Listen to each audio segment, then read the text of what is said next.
Are you dating multiple girls at once, but then some of them are wanting to lock you down and you're not quite ready for it, and you want to know, how do you manage multiple relationships at one time? Watch this video. So inevitably, as you're dating women, usually by the second or maybe third date, you're going to pretty much know which bucket are you going to put this girl in. Is she going to go in the casual friends with benefits bucket, or is she going to go in the actual relationship prospect bucket? And just because a girl isn't necessarily going to be your future wife, it doesn't mean that you can't hang out in the meantime and have a lot of fun together. But we all know that if you're hanging out casually with a girl and you're hooking up and stuff like that, there's a strong possibility that that girl could get in her feels about you when you don't share that long-term vision. And so managing multiple relationship dynamics includes this art of, letting people go when you can see that they're into this too much, but also keeping the casual girls in the mix to where you're not just cutting them loose simply because you're not going to, marry each other. So the first thing is,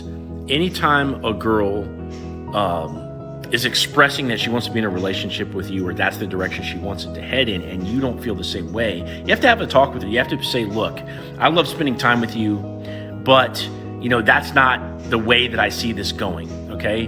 And I want to continue to hang out. I'd love to, but I'm worried that you're going to get hurt. So, if you don't want to be with me just casually, I'll understand. Let's go ahead and separate now.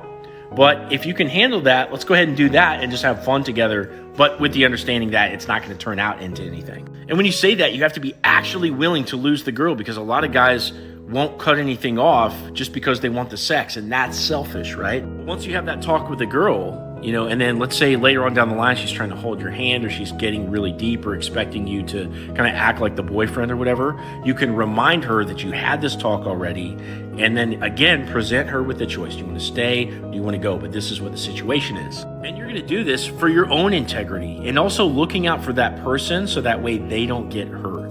But that begs the next question, which is that if you want to just keep it casual with a girl, what's in it for her to kind of stick around if you're not going to be in a relationship? And this is where a major paradigm shift is necessary, in the sense that you don't have to provide only the value of being the future protector provider. You can be the fun guy in the meantime. So make sure that you're planning good dates. Make sure that when she's with you, she's laughing her ass off and smiling the whole time. And you learn how to treat her like a bratty little sister, where you can tease her and poke at her, and that she's just having the time of her life when she's around you. And that right there is enough to keep a girl around, even if you're not going to be her future husband. But if you're thinking to yourself, Benny, that's cool, but I'd like to just be able to date one or even two girls. And if you need help with that in your dating life, click on my profile, click the link in my profile, apply for one-on-one coaching, and I'll help you get to this point.